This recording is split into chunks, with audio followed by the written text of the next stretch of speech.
Hello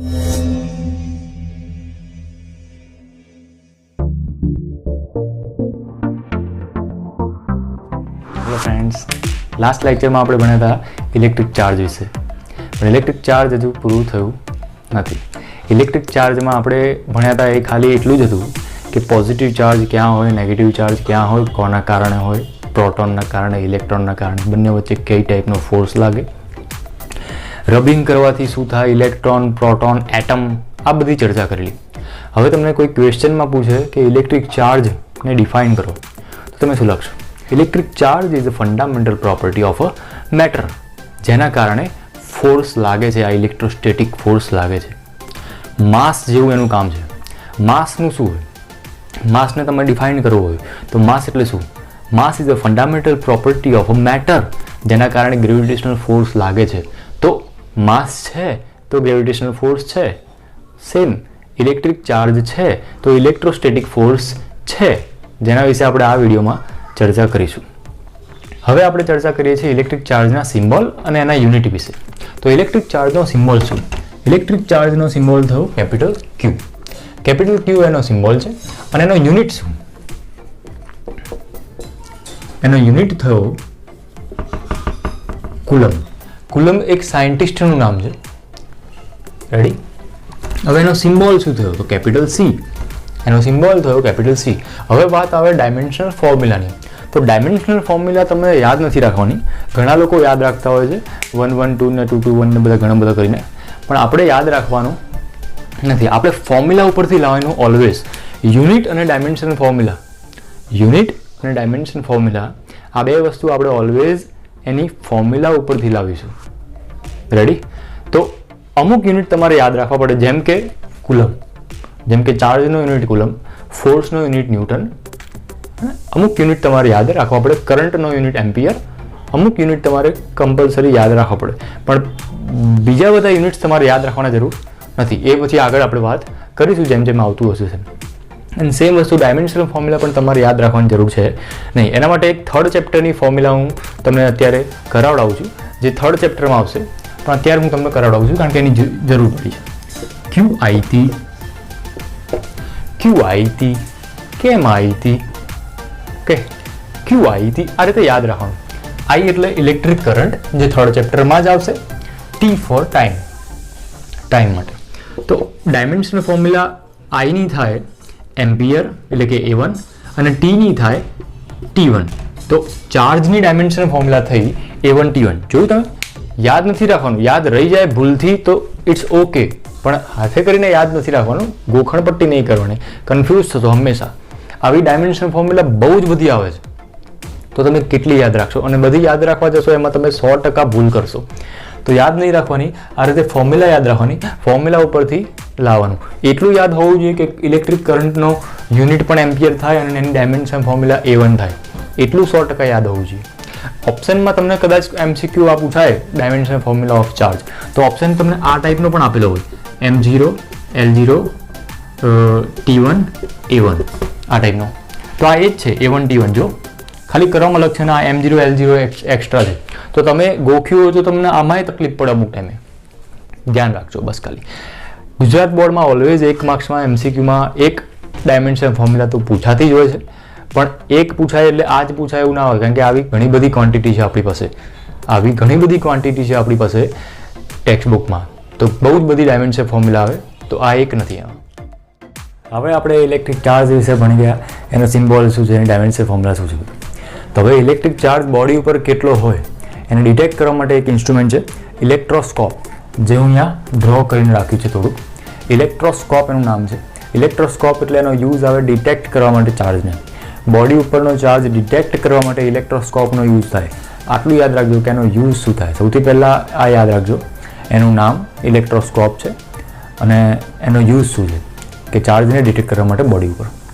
પછી એનું construction કેવી રીતે બનેલું હોય. એક કાચનો બોક્સ હોય, કાચના બોક્સની અંદર આ રીતે અહીંયા હોલ પાડીને એક મેટલનો રોડ મૂકેલો હોય. મેટલનો રોડ હોય અને અહીંયા નીચેથી અંદર બોક્સની અંદર ઘૂસ્યા પછી એને અહીંયાથી આ રીતે બેન્ડ કરેલો હોય અને અહીંયા આગળ એક સ્ફિયર મૂકેલું હોય. મેટલનું જ સ્ફિયર હોય, જેને મેટલ નોબ પણ બોલાય. આવી રહ્યું. અને આ મેટલ છે, મેટલનો જ આખો રોડ છે. અહીંયા આગળ એક ગોલ્ડ લીફ, અહીંયા આગળ એક ગોલ્ડ લીફ આપણે મૂકીએ છીએ.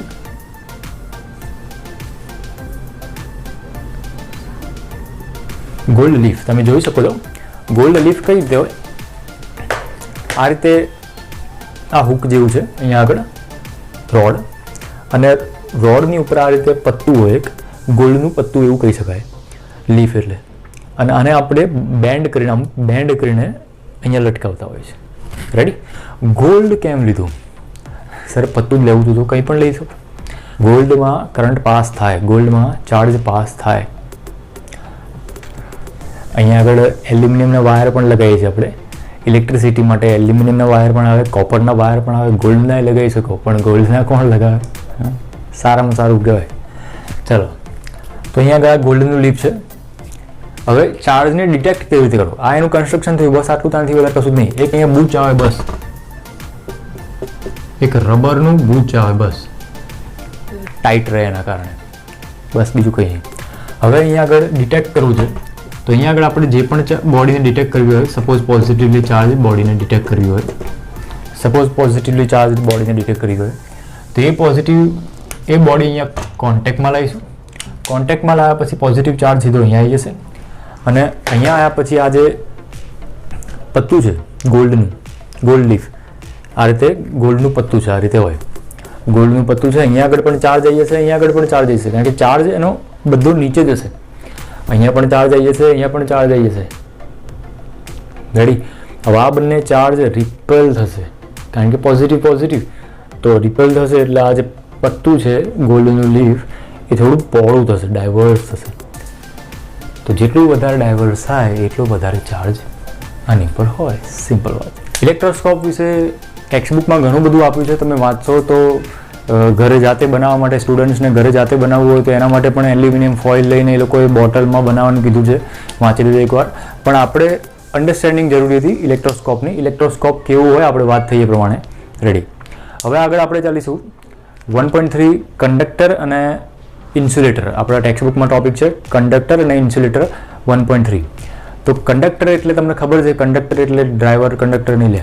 કંડક્ટર એટલે એની અંદરથી કરંટ પાસ થાય એને કંડક્ટર કહેવાય, અને ઇન્સ્યુલેટર એટલે એની અંદરથી કરંટ પાસ ના થાય.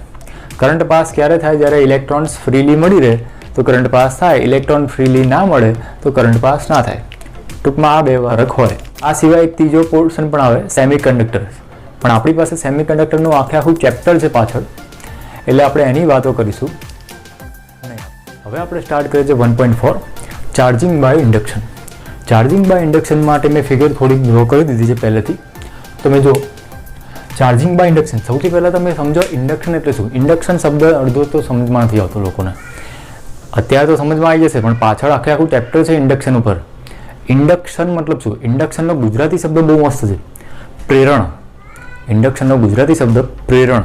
તો પ્રેરણ તમને થોડુંક હજુ વિચિત્ર લાગશે. પ્રેરણા તમે સાંભળ્યું હશે. પ્રેરણા છોકરીનું નામ નહીં, પ્રેરણા એટલે અંદર જે પ્રેરણા જાગે ને એ. તમારો કોઈ ફ્રેન્ડ હોય, એની સાથે કોઈનો ઝઘડો થયો હોય અને ઝઘડો કરીને આવ્યો હોય, એમને બેઠો હોય ઉદાસ, અને પછી તમે એને વ્યવસ્થિત ચૂંટલી ભરો.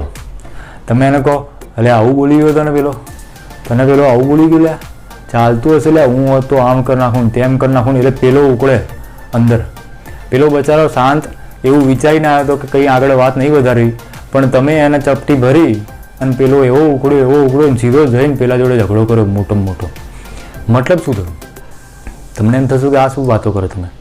મતલબ શું થયું? એનામાં ગુસ્સો હતો જ નહીં, એને પેલા ભાઈબંધ પ્રત્યે ગુસ્સો હતો જ નહીં, પણ તમે એને ચપટી ભરીને એને ગુસ્સો પ્રેરિત થયું, એનામાં ગુસ્સો પ્રેરિત થયો.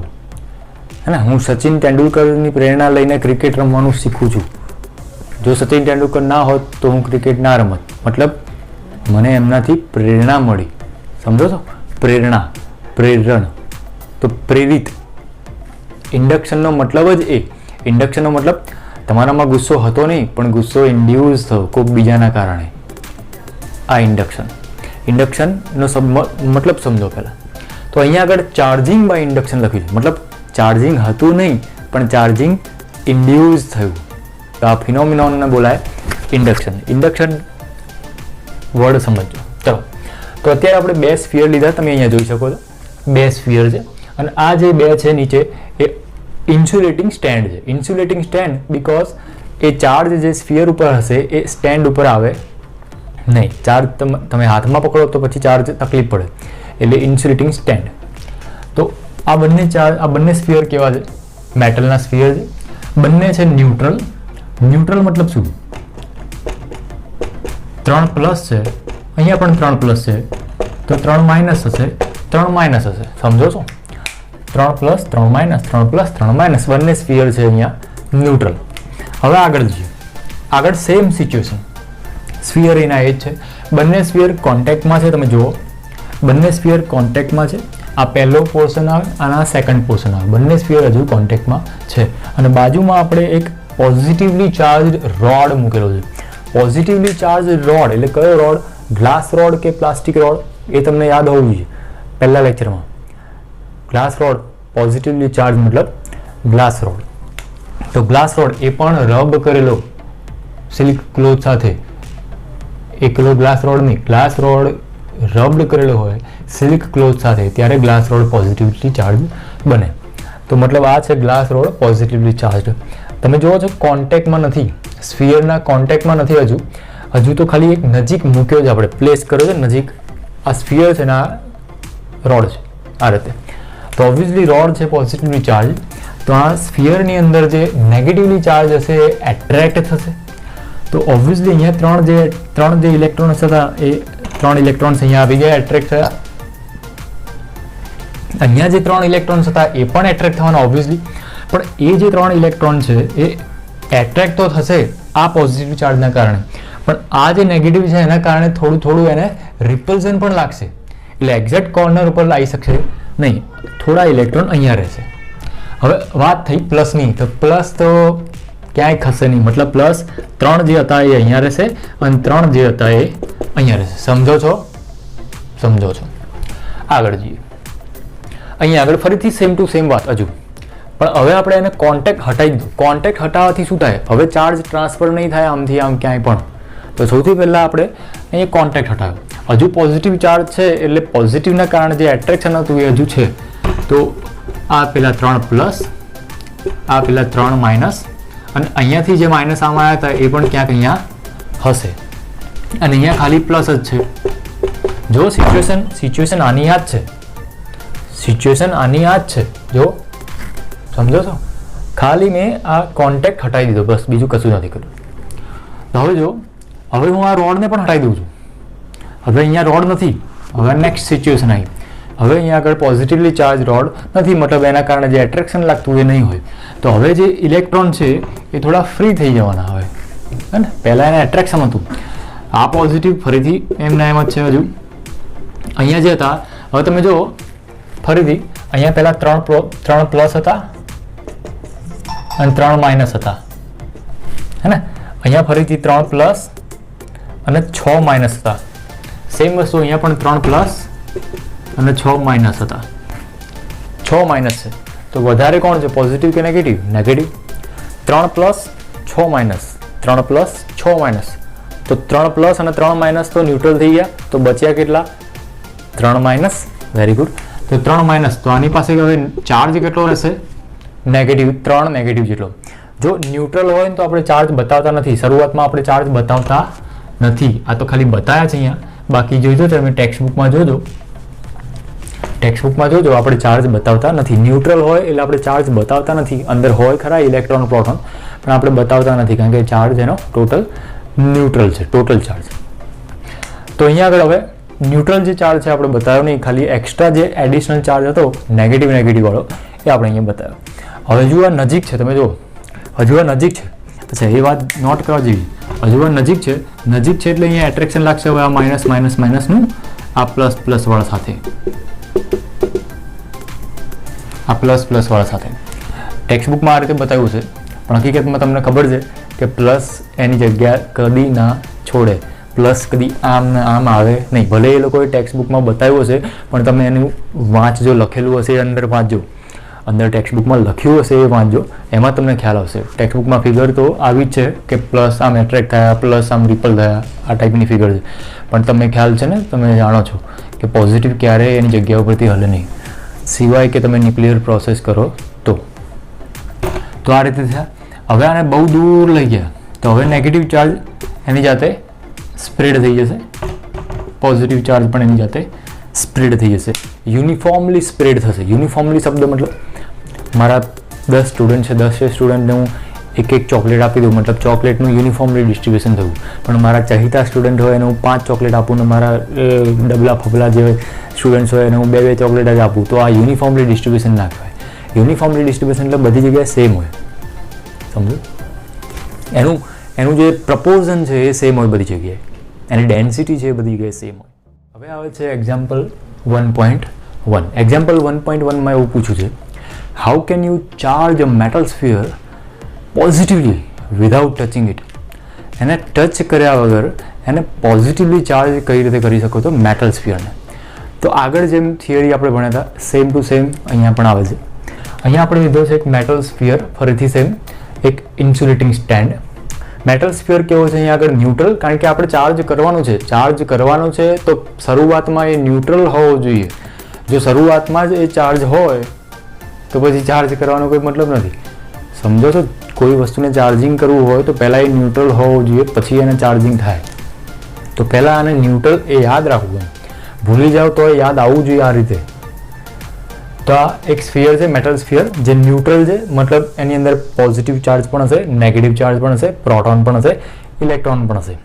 તો હવે અહીંયા જોઈએ, એ જ મેટલ સ્ફિયર છે જે ન્યુટ્રલ હતો, જેની અંદર પ્લસ અને માઇનસ બંને ચાર્જીસ હતા. બાજુમાં આપણે એક નેગેટિવલી ચાર્જ રોડ લીધેલો છે. નેગેટિવલી ચાર્જ રોડ મતલબ કયો રોડ? પ્લાસ્ટિક રોડ, જે રબડ કર્યો હશે ફર સાથે, જે આપણે ફર્સ્ટ વિડીયોમાં વાત થઈ હતી. નેગેટિવલી ચાર્જ રોડ મતલબ પ્લાસ્ટિક રોડ જે રબડ કર્યો છે આપણે પહેલાં ફર સાથે.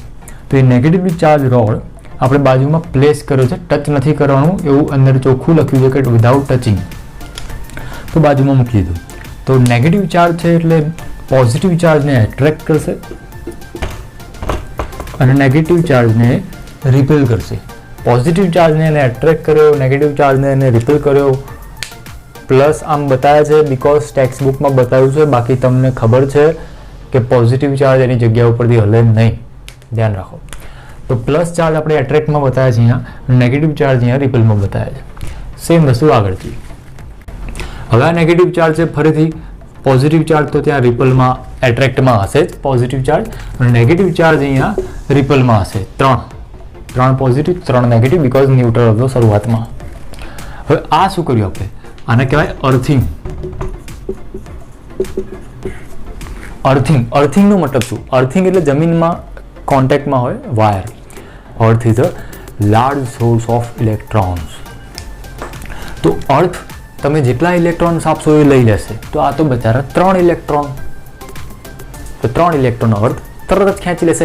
ના ખેંચે, પણ કેમ ખેંચશે?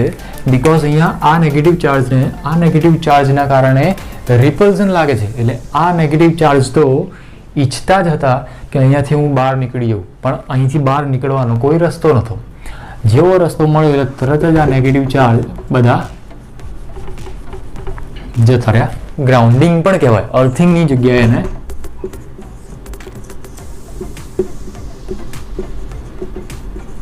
ગ્રાઉન્ડિંગ પણ કહેવાય. અર્થિંગની જગ્યાએ એને ગ્રાઉન્ડિંગ પણ કહેવાય. તો ચલો હવે આપણે આવ્યા છે નેક્સ્ટ ફિગર ઉપર. અર્થિંગ આપણે અહીંયા કટ કરી દીધું.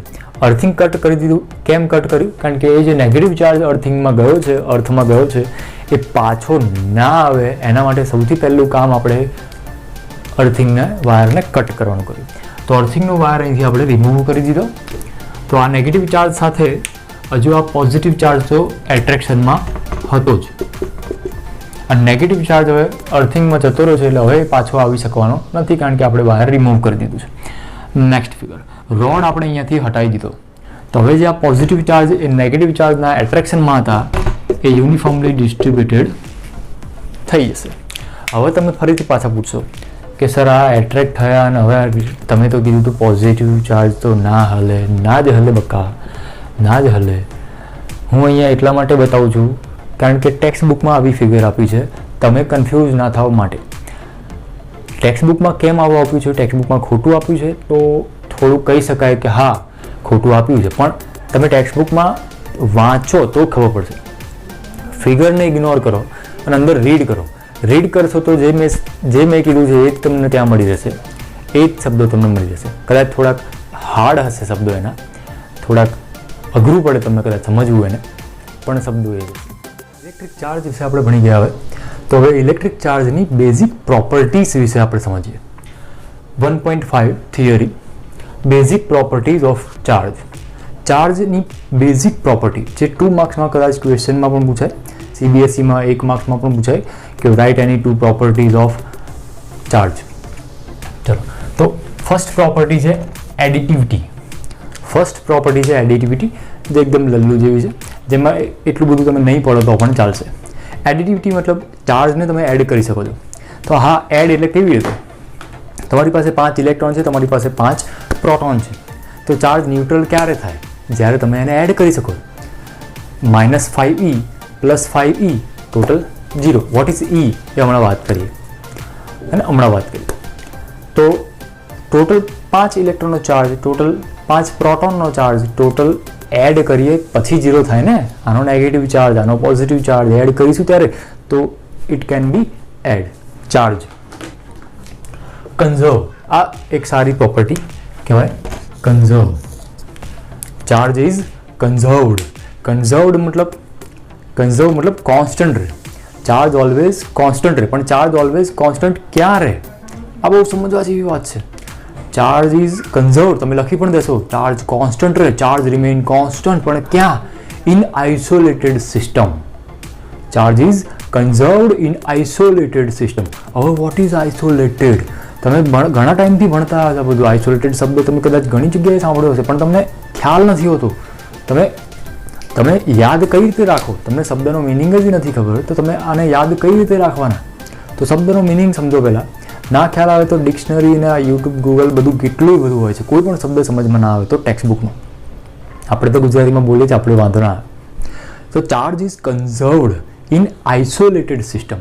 આઇસોલેટેડ સિસ્ટમ એટલે અલગ કરેલી સિસ્ટમ. અલગ કરેલી સિસ્ટમ મતલબ જ્યાં કોઈ બીજો ચાર્જ અંદર ના આવી શકે, જ્યાં કોઈ બીજો ચાર્જ અંદરનો ચાર્જ બહાર જઈ ના શકે. તમે એક મૂવી જોયું હશે ઉરી. ઉરી મૂવીમાં પેલી હિરોઈન હોય છે કોક, તે મૂવીમાં હિરોઈન કહે છે કે એક અડ્ડો છે એ આઇસોલેટેડ છે. એક અડ્ડો આઇસોલેટેડ છે. આઇસોલેટેડ મતલબ જ્યાં કોઈ સામાન્ય માણસ જઈ ના શકે, જ્યાં કોઈ સામાન્ય માણસ આવી ના શકે. આઇસોલેટેડ સમજો? ત્યાં યુઝ થયો જે શબ્દ તમે જોજો, એને બધું સમજાવ્યું નથી, ખાલી એવું કહી દીધું કે આઇસોલેટેડ. તો એ વખતે તમને આ શબ્દનો મિનિંગ ખબર હોય તો એ મૂવીમાં એ શબ્દનો મિનિંગ તમને ખ્યાલ આવી શકે. તો આઇસોલેટેડ એટલે અલગ કરેલું. અલગ કરેલું મતલબ એની અંદર ચાર્જ જઈ ના શકે, ચાર્જ બહાર ના આવી શકે. Water bag. વોટર બેગ એટલે આઇસોલેટેડ સિસ્ટમ જ થઈ, બટ એકોર્ડિંગ હીટ. એની અંદર હીટ જઈ ના શકે, એની અંદરથી હીટ બહાર ના આવી શકે. પાણી ઠંડુ હોય તો ઠંડુ જ રહે, પાણી ગરમ હોય તો ગરમ જ રહે, હે ને? તો આ પણ isolated system, but according to charge. તો આ એક આઇસોલેટેડ સિસ્ટમ છે. આની અંદર ચાર્જ ઓલવેઝ કન્ઝર્વ રહેશે. આ એનો લો થયો. આ બોડી છે, આ માની લો રોડ છે, અને આ એક ક્લોથ છે, એટલે ગ્લાસ રોડ સમજો. ગ્લાસ રોડ અને આ સિલ્ક ક્લોથ. ગ્લાસ રોડ અને સિલ્ક ક્લોથ. તમને ખબર છે આ બંને વચ્ચે રબિંગ કરવાથી શું થશે? આ બંને વચ્ચે રબિંગ કરવાથી 2 ઇલેક્ટ્રોન આમ જશે, કાં તો આમ જશે, જે પણ જશે. આપણને ખબર છે ક્યાં જાય. આપણને ખબર છે કે ગ્લાસ રોડ પોઝિટિવ બને. ગ્લાસ રોડ પોઝિટિવ ત્યારે જ બને જ્યારે એને ઇલેક્ટ્રોન લૂઝ કર્યા હોય. તો મતલબ માની લો કે 2 ઇલેક્ટ્રોન આને આપી દીધા, 2 ઇલેક્ટ્રોન ક્લોથને આપી દીધા. તમે જો ઇનિશિયલ સિચ્યુએશન જુઓ, ઇનિશિયલ શરૂઆતમાં 2 ઇલેક્ટ્રોન નહોતા આપ્યા એ વખતની વાત છે. તો એ વખતે આની પાસે ચાર્જ હતો 0, આની પાસે ચાર્જ હતો 0, તો ટોટલ સિસ્ટમનો ચાર્જ કેવો? 0. હવે 2 ઇલેક્ટ્રોન આને આપી દીધા, મતલબ આની પાસે ચાર્જ બચ્યો +2e, આની પાસે ચાર્જ બચ્યો -2e. ટોટલ ચાર્જ ફરીથી થયો 0. મતલબ ચાર્જ કેવો રહ્યો? Constant, same, conserve. પણ ક્યારે? જ્યારે સિસ્ટમ હતી આઇસોલેટેડ. સિસ્ટમ કેવી હતી? આઇસોલેટેડ સિસ્ટમ, સમજો છો, સિસ્ટમથી આઇસોલેટેડ. આઇસોલેટેડ હવે આવશે quantisation of charge. Quantisation of charge પણ એક થોડી અગત્યની વાત કહેવાય. ક્વોન્ટાઇઝેશન ઓફ ચાર્જ એટલે charge capital Q is equal to NE. બસ આના શબ્દોમાં લખી દેશો એટલે કહેવાય એને ક્વોન્ટાઇઝેશન ઓફ ચાર્જ.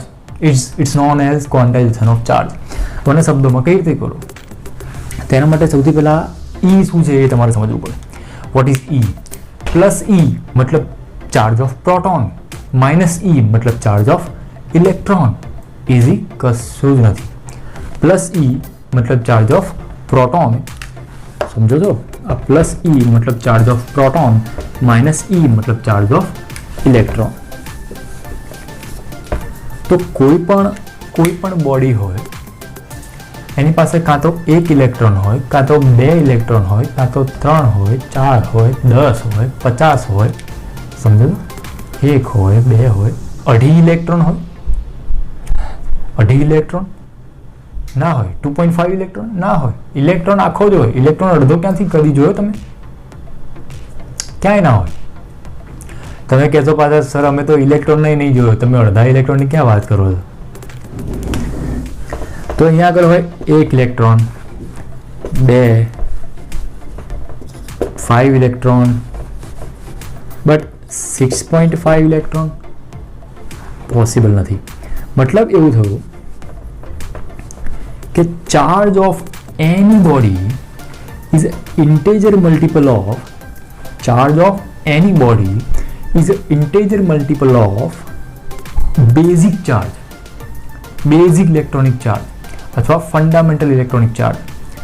અથવા આવું પણ તમે લખી શકો છો કે charge of any body is integer multiple of charge of electron. Simple, very easy. હવે ક્વોન્ટાઇઝેશનનો મતલબ સમજો તમે. આનો મતલબ ક્વોન્ટાઇઝેશન પેન એક જ હોય, કાં તો 2 હોય, કાં તો 3 હોય. અડધી પેન કોઈ વેચે જ નહીં યાર. તો આ ક્વોન્ટાઇઝેશન ઓફ પેન થયું, ક્વોન્ટાઇઝેશન ઓફ બોર્ડ થયું. હું ત્યાં જઈને માગું કે ભાઈ મને અડધું બોર્ડ આપજો, તો અડધું બોર્ડ કોઈ આપે તો it is A quantization of board. 1 board, 2 board, 3 board, quantization of board. Quantization of energy પણ આવશે, પણ એ આપણે પછી વાત કરીશું. અત્યારે આપણે એને બતાવીએ. કુલમ્બ્સ લો. કુલમ્બ્સ લો તમે ગ્રેવિટેશનલ લો તમે સમજ્યા હશો. ગ્રેવિટેશનલ લો કદાચ તમને યાદ હશે 11th થોડુંક પણ સારી રીતે ભણ્યા હશો તો. F is equal two capital G m1 m2 upon r². કારણ કે આ ફોર્મ્યુલા તો યાદ હોય જ, ના યાદ હોય તો પણ વાંધો નહીં, અહીંયા લખેલું છે. આ જ ટાઈપની સેમ ટુ સેમ ફોર્મ્યુલા કુલમ્બ્સ લો. કુલમ્બ્સ લો એટલે F મતલબ force, force is equal two K Q1 Q2 upon r². આ ફોર્મ્યુલા થઈ ફોર્સની. કુલમ્બ ભાઈએ એવું કીધું કે 2 particle charge, 2 point charge. Coulomb ભાઈએ એવું કીધું કે 2 પોઈન્ટ ચાર્જ, 2 પોઈન્ટ ચાર્જ વચ્ચેનું ડિસ્ટન્સ. આ હું પૂછું છું.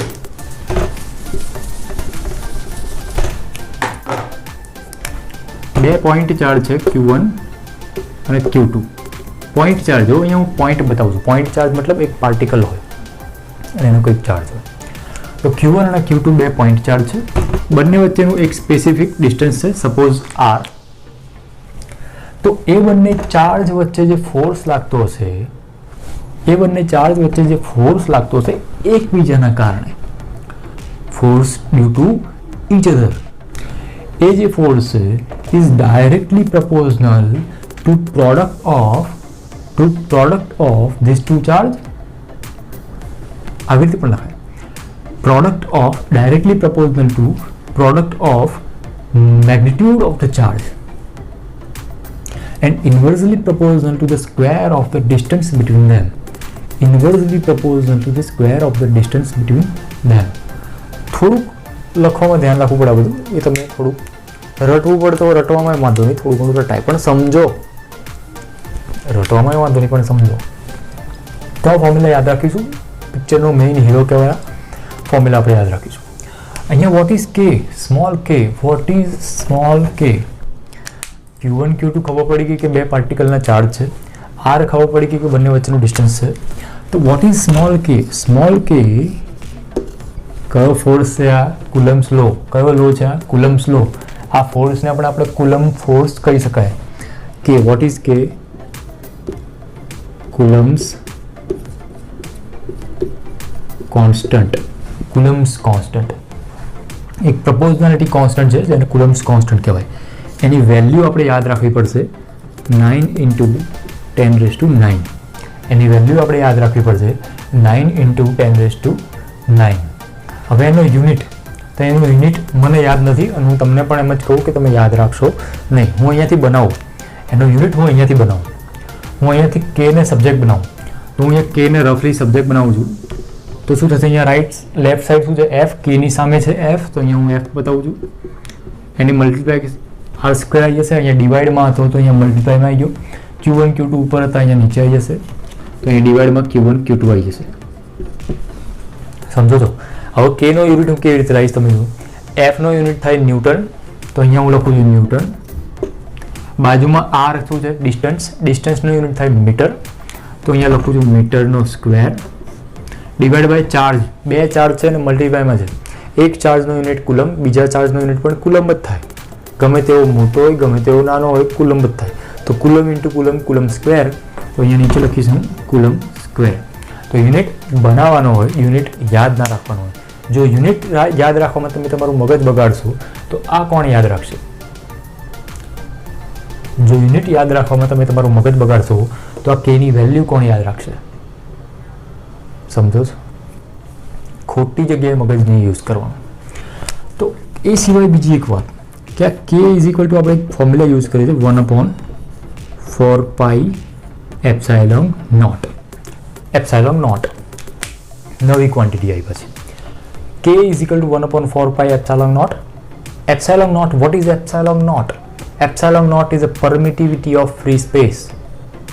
Epsilon naught is a permittivity of free space. અહીં લખું છું.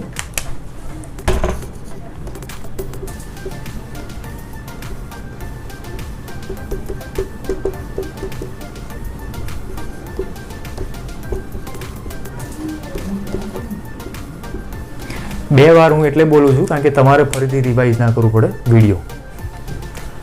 પરમિટિવિટી ઓફ ફ્રી સ્પેસ શબ્દ અઘરો છે એટલે તમારે 3 વાર સાંભળો તો આઈડિયા